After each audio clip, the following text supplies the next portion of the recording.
नमस्कार दोस्तों लोकसभा के चुनाव में बिहार किस मुद्दे पर वोट करता है,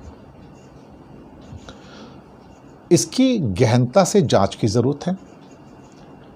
बिहार को अक्सर कहा जाता है कि भारतीय जनता पार्टी का ये कोई गढ़ नहीं है। भारतीय जनता पार्टी के लिए ये कमज़ोर स्टेट है। क्या ये सच है? बिहार में 40 सीटें। हम विधानसभा की बात नहीं करेंगे, हम लोकसभा के 3 चुनाव की बात करेंगे, 2014, 2019, 2024। नरेंद्र मोदी के नेतृत्व में तीनों चुनाव होते हैं। अब भारतीय जनता पार्टी एक गठबंधन बनाती है 2014 में, 2019 में और 2024 में।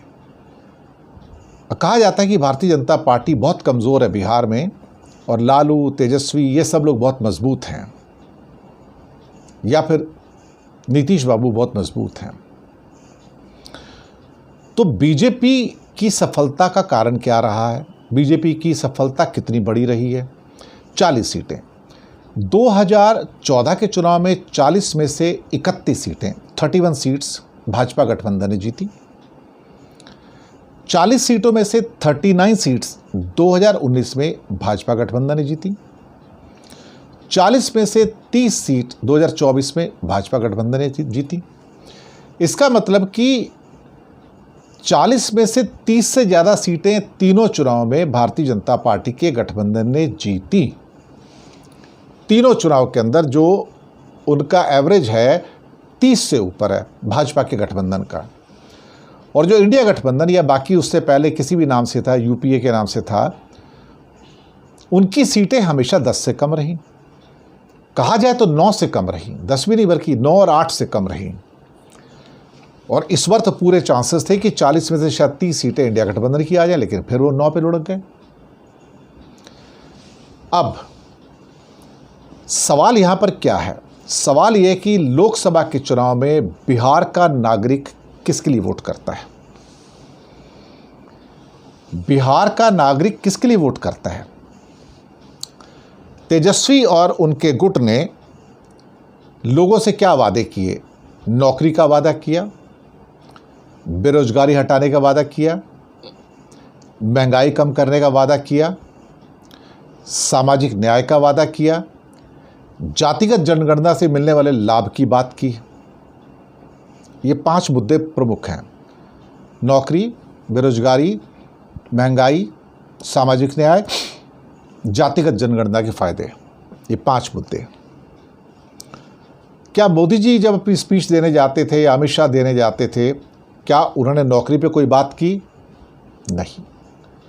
बेरोजगारी पे कोई बात की? नहीं। महंगाई कम करने की कोई बात की? नहीं। सामाजिक न्याय की कोई बात की? नहीं। जातिगत जनगणना पे कोई बात की? नहीं। तो फिर लोग वोट क्यों देते हैं उनको? उनके मुद्दे क्या हैं फिर? मुझे लगता है इंडिया गठबंधन इस बात को समझ नहीं पाया कि लोकसभा के चुनाव में बिहार की जनता के लिए ना नौकरी, ना महंगाई, ना सामाजिक न्याय और ना जातिगत जनगणना इंपॉर्टेंट हैं। वो इन मुद्दों के ऊपर बिल्कुल और बिल्कुल भी वोट नहीं देती है। इसका एक दूसरा पहलू है कि उन्हें तेजस्वी यादव की लीडरशिप पर भरोसा नहीं है कि वो डिलीवर कर सकते हैं। कड़वा लगेगा सुनकर, बहुत लोगों को कड़वा लगेगा कि तेजस्वी यादव की लीडरशिप पे उनको भरोसा नहीं है। कमाल की बात है, जो आदमी आपको कोई भरोसा नहीं देता, नरेंद्र मोदी, आप उसको वोट देते हैं और हमेशा 40 में से 30 सीटें या उससे ज़्यादा आप देते हैं उसको, और जो आपसे वादे करता है उसको वोट नहीं देते हैं।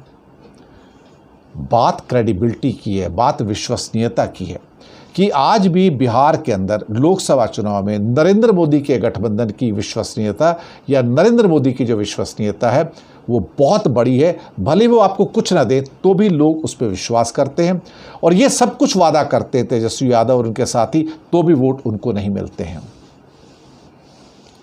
इसका मतलब बड़ा क्लियर है कि आप लगातार बिहार की जनता को भरमा रहे हो कि हम आपको नौकरी देंगे, महंगाई कम करेंगे, सामाजिक न्याय देंगे।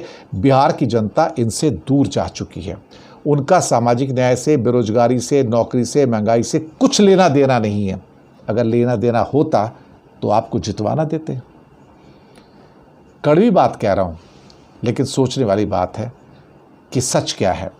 और दूसरे, तेजस्वी पिछले 3 चुनाव में 20 से 22% का जो उनका वोट बैंक है वो उसको तोड़ नहीं पाए, वो उससे ऊपर नहीं जा पाए। जीत के लिए आपको 35% वोट चाहिए कम से कम। जैसे अखिलेश यादव 33.7 लाए थे और कांग्रेस के 10% जुड़ के करीब करीब 44% वोट हो गए थे और बीजेपी यूपी में हार गई थी। तेजस्वी यादव अभी भी उनको MY यानी कि मुसलमान और यादव को छोड़ के कोई वोट नहीं देता है, और मुसलमान भी पूरे वोट उनको नहीं देते। क्यों नहीं देते?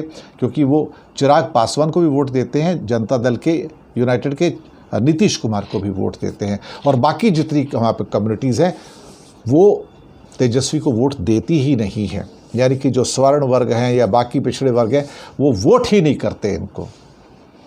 यही तेजस्वी का मुझे लगता है सबसे बड़ी हार है, और उन्हें इस बात को स्वीकार करना चाहिए कि MY से बाहर निकल के उनका वोट बैंक बहुत पुअर है, और लोग उनको देखने ज़रूर आते हैं लेकिन उनको वोट नहीं देते हैं।